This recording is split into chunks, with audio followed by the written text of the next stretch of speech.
¿Qué tal, amigos? Bienvenidos, muy buenas noches. El sociólogo Manuel Valdivieso Cacay es nuestro invitado de hoy y queremos darle la más cordial bienvenida. Se desempeña por más de una década como docente de la Universidad Técnica de Machala y sabiendo que la sociología tiene dentro de sus objetivos fundamentales explicar el porqué de los individuos toman o actúan de una forma y toman ciertas decisiones, en casos particulares en lo que tiene que ver especialmente en elecciones. ¿Cuál es la visión integral que se puede dar a los resultados del proceso del pasado 19 de febrero? Bienvenido, buenas noches, sociólogo. Gracias, muchas gracias. Bueno, hay una visión general que parte del hecho de que los ciudadanos en procesos electorales siempre se mueven por tres aspectos, considerando que las campañas son relativamente cortas. Entonces, la cuestión emocional, la cuestión sensitiva, ¿cierto? Y la cuestión de estas emociones que tienen que ver con la satisfacción de las necesidades elementales básicas. Entonces, siempre los individuos están a la expectativa de qué oferta, en este caso de campaña, es la que más se ajusta con aquellas demandas sociales, por ejemplo, las necesidades básicas de vestido, alimentación, subsidios que se ven catalizadas en este caso por parte de los gobiernos. Sin embargo, aquí hay una cuestión fundamental que no se la trata, y es la cuestión del modelo económico que en este momento está en juego, más allá de las ofertas de campaña de los dos finalistas, que en este caso no se avisora a profundidad en el debate, en la discusión, en la diatriba que se genera. No están en juego los modelos económicos. El votante o el pueblo siempre se dice no acusa una denominada conciencia política para identificar a profundidad cuáles son los cambios profundos que se están discutiendo. Es decir, que las propuestas no llegan a la necesidad del elector en este caso, claro, o no se identifican con la situación social de los electores. Claro, son muy superficiales las ofertas que se están presentando. De allí que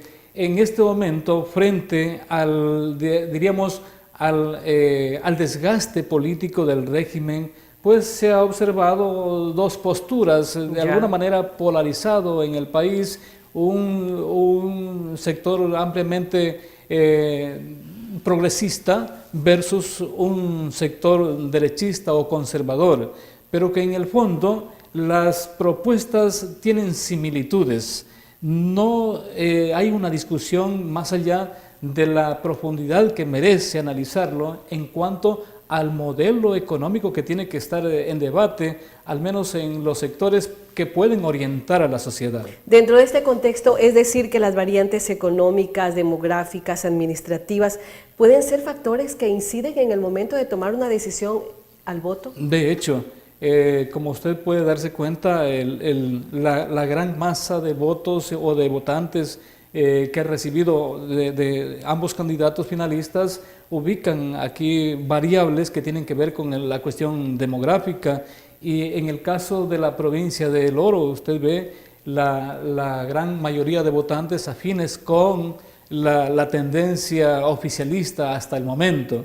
Sin embargo, en este escenario también hay que considerar algunas cuestiones culturales en el votante y que fácilmente han sido cambiantes, porque si podemos mirar un poco la historia política de la provincia del Oro, en los últimos 20 años, si se quiere, vemos que ha sido el pueblo, miremos como ejemplo el pueblo orense, es un pueblo que muestra cierta lealtad a la identificación de ciertos candidatos y que es muy fiel a esas posturas. Así lo fue en su momento con el expresidente Bucarán, así lo fue en su momento con el voto que dio para la elección del presidente Gutiérrez en su momento, y ahora tenemos 10 años de la nueva corriente socialista de la Revolución Ciudadana y que ha estado allí. O sea, este apego puede darse también porque de alguna manera los individuos poseen características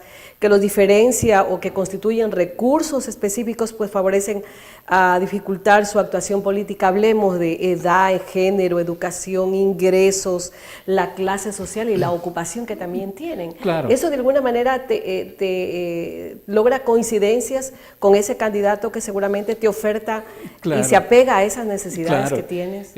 Uno de los factores fundamentales, y al menos de propuestas, como se ha podido notar en el escenario, es la oferta laboral. Fundamentalmente sobre este eje están girando ambos candidatos que, por eso le decía que en el fondo no se muestra grandes diferencias, pero sí la necesidad de recoger el sentimiento ciudadano sobre grandes necesidades. ¿Qué va a pasar en esta segunda vuelta? ¿Cuál cree que debe ser la postura, la estrategia que deben utilizar los dos candidatos? Escuchábamos que hay algunos medios de comunicación a nivel nacional, cámaras de comercio, universidades, que están proponiendo un debate entre los dos candidatos finalistas, en este caso el oficialista Lenín Moreno y el señor Guillermo Lasso. ¿Vale la pena llegar a un debate, aunque el candidato oficialista ha dicho que él no va a debatir? Bueno, él dice que va a conversar. Que va a dialogar. Sí.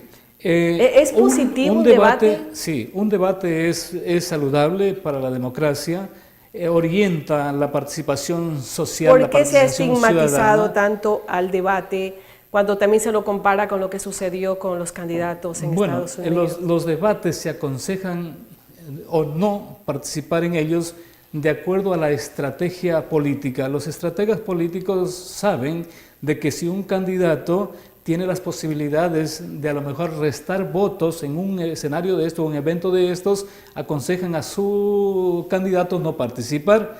Ya. Pero por otra parte... O sea, eso es preocupante, claro, porque sí, podríamos entender que el candidato que no quiere debatir no está preparado para responder a las inquietudes. No diríamos que no está preparado, más bien es la estrategia política para reservar alguna cantidad de votos que bien los puede a lo mejor disminuir frente a posturas y más considerando que a la postre da lo mismo, la ¿no? corriente. Sí. Que a la postre le da lo mismo. Claro, Ya. entonces de pronto estratégicamente un candidato perdiendo gana, perdiendo en el sentido de no ir a un debate, sin embargo mantiene su imagen política ante los votantes.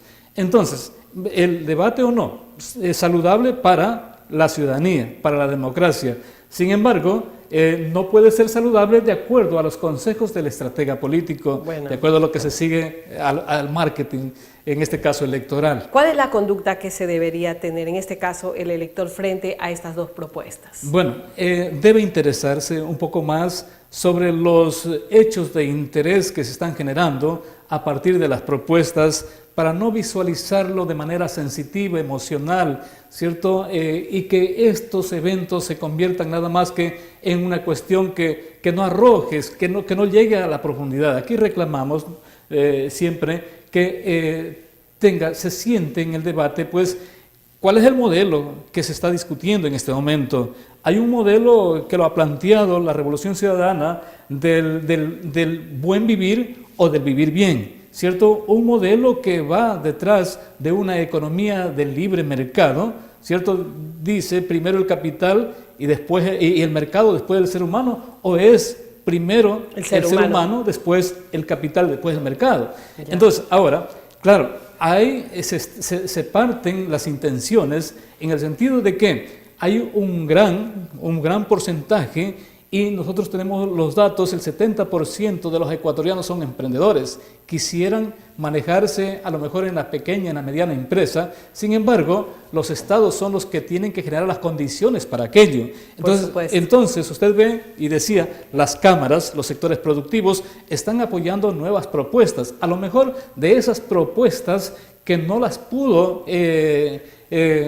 conseguir el gobierno que está en funciones, porque de pronto faltaron esas condiciones para motivar, para promover el desarrollo económico, social, productivo, ¿cierto? A base de la promoción del emprendimiento. Y eso es lo que ha cuestionado la oposición. ¿Qué nos diferencia a nosotros, hablando de gobiernos como el del presidente Rafael Correa, como el de Nicolás Maduro en Venezuela, como el de los Kirchner en Argentina, ahora Macri, el gobierno de Evo Morales en Bolivia y así otros gobiernos identificados socialistas en la región?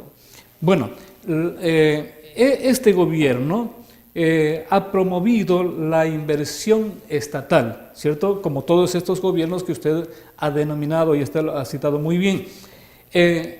La fuerte inversión del Estado como un modelo keynesiano, un nuevo keynesianismo que ya se aplicó en la década de los 70, de los 60 que empezó, pero que de alguna manera tuvo sus dificultades, como ahora también se está observando, cuando para cubrir con estas demandas sociales que se le genera a través de una fuerte política social, entonces tiene que aumentar el tamaño del Estado. Mientras que los otros sectores dicen, no, hay que reducir el tamaño del Estado porque hay que hacerlo más ágil a este Estado para que pueda controlar, hacer leyes y hacer algunas obras. La diferencia está en que la política social, que es muy buena en este gobierno y que ha faltado la política económica, pues ha generado una especie de dependencia del ciudadano a tal punto de convertirlo en súbdito del Estado. El Estado es la institución más grande que puede existir en una sociedad, ¿cierto?, que encargada de velar, de proteger a sus ciudadanos, generar las condiciones. En el caso ecuatoriano. Claro, pero en el caso ecuatoriano. ¿Y en el caso de Venezuela? En el caso de Venezuela todavía se mantiene la hegemonía del Estado, pero este Estado en el Ecuador, ¿cierto?, en palabras del mismo régimen, dice, se cambió la base económica del Estado. Ya no dependemos del petróleo, ahora dependemos de la base impositiva. Allí está el problema, ¿cierto? ¿Por qué? Porque en el Ecuador, a diferencia de los otros, se ha tenido que convertirlos a los ciudadanos en una especie de peones, trabajadores, para que mantengan al Estado.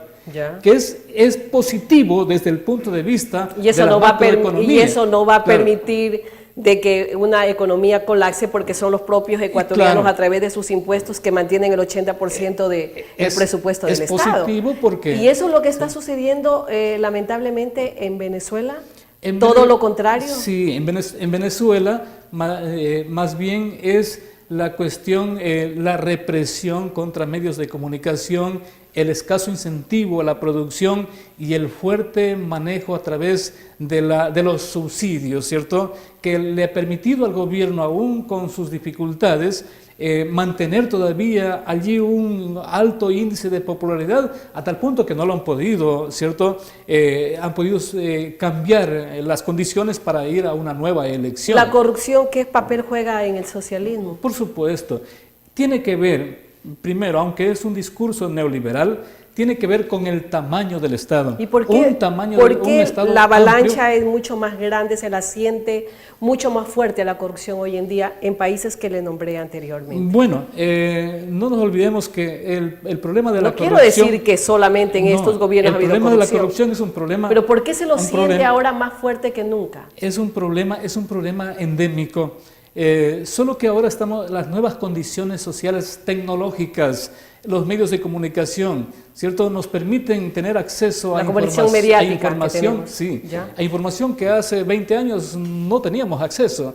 Entonces, en este momento, estas tecnologías nos permiten a nosotros estar ubicados en un nuevo escenario e identificar estos hechos de corrupción que siempre fueron. Siempre hubo en los estados una confrontación por el poder, ¿cierto?, por tener el poder, y ese poder significa tener algo que dar. Y algo que dar es a través del control de los recursos económicos que genera una sociedad. Y sin olvidar el poder que tenemos los ecuatorianos, que es el voto. Por supuesto. El próximo 2 de abril. Muchísimas gracias al sociólogo Manuel Valdivieso Cacay, nuestro invitado de esta noche, justamente analizando la conducta de los electores para las próximas elecciones del 2 de abril, asumiendo total y absoluta responsabilidad con nuestro voto, hay que acudir a las urnas en esta segunda vuelta. Vamos a la pausa, amigos, y enseguida con más aquí en Eurovisión.